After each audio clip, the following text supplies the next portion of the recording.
The Trump administration is putting a lot of pressure on the Mexican cartel. Um, Only about a few weeks ago, Ryan Wedden, the former, I think he's a Canadian Olympian, was captured in Mexico City after the FBI put out a big reward for his arrest. But right now, Guadalajara, which is the second largest city in Mexico, in central Mexico, is on fire. So is Puerto Vallarta on the Pacific coast is also on fire, and Puerto Vallarta tends to host a lot of American tourists. It's a beach town, it's a resort town. It's like the opposite of Cancun on the other side. It's just right there with Cabo San Lucas on the Pacific coast. So this is very typical whenever a cartel boss is arrested or killed. But El Mencho in particular is was after the capture of the Guzmans. El Mencho has been seen as the biggest drug boss right now in Mexico. Pierre Alsani, if you've never heard of this guy, this guy is one of the best person anywhere when it comes to cartel news and cartel operations. He knows his stuff, and he called this a week ago. He said that he thought his days were numbered. And until the American, and of course, this is known to the American government, and Trump's the first one who ever said it last year when he said there's an intolerable alliance between all of these people. Like last few months ago, there was a big scandal when Trump pardoned the Honduran president, the former president of Honduras. And one of the reporters asked him about that, and he's like, you think he's different than anybody else? When those loads come up through the overland route from Colombia, they got to go through Panama, they got to go through Costa Rica, they got to go through Nicaragua. Then they get to Honduras. And then Guatemala. Well, then they go to Guatemala. Then they hit Mexico. Then you got 2,000 miles to LA. Well, that entire trek, organizations who have the green light from political figures are transporting. Like we call it smuggling. Well, there's very little smuggling in Latin America. The smuggling is getting it from the Mexico into the US. That's smuggling. The rest is just logistics. Logistics, yeah. You just got to partner with the group that's got the green light. You, with everything you've said here, if the U.S. actually committed to targeting the financiers, the politicians, the laundering networks, how different do you think the landscape would be in the drug world in the next 5 years?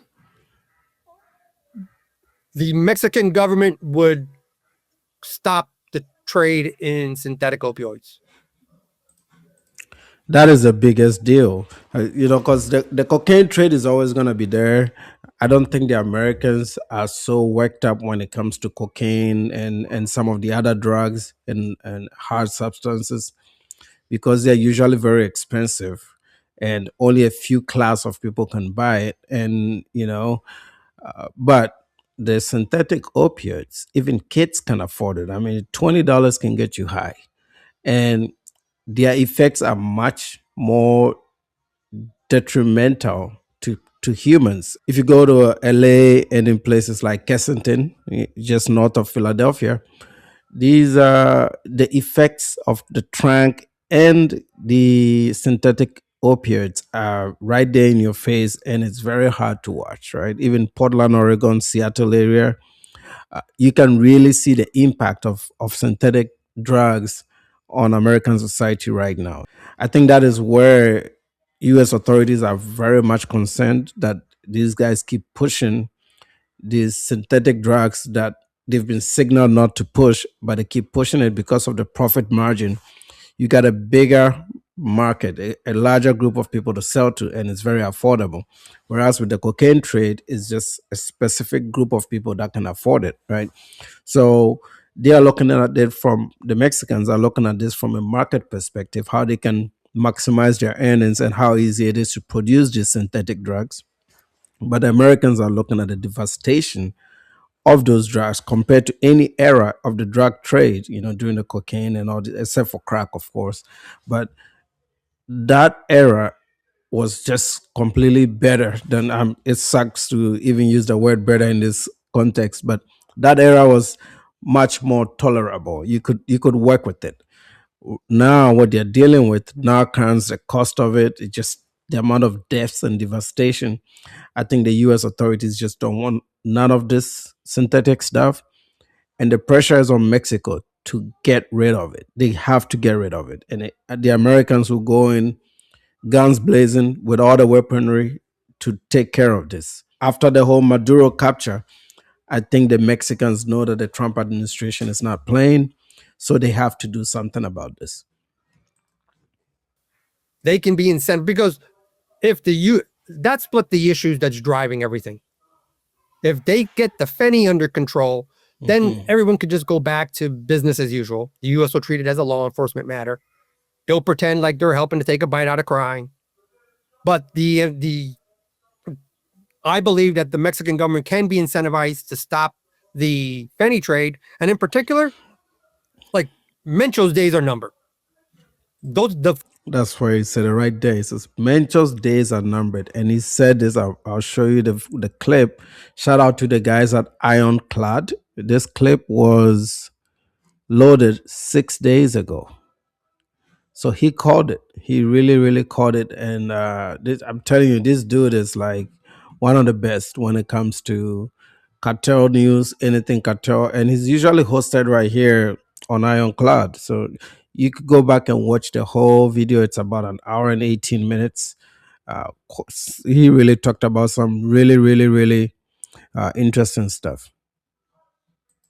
The 4 guys that have been identified and any other person on that list, the U.S. is going to go get them. Understand that when you remove a kingpin, all you're doing is empowering another one. When you cripple the Tijuana cartel, all you're doing is empowering Sinaloa. When you cripple the Gulf, all you're doing is empowering the Zetas. I mean, it's a dynamic that's always played out.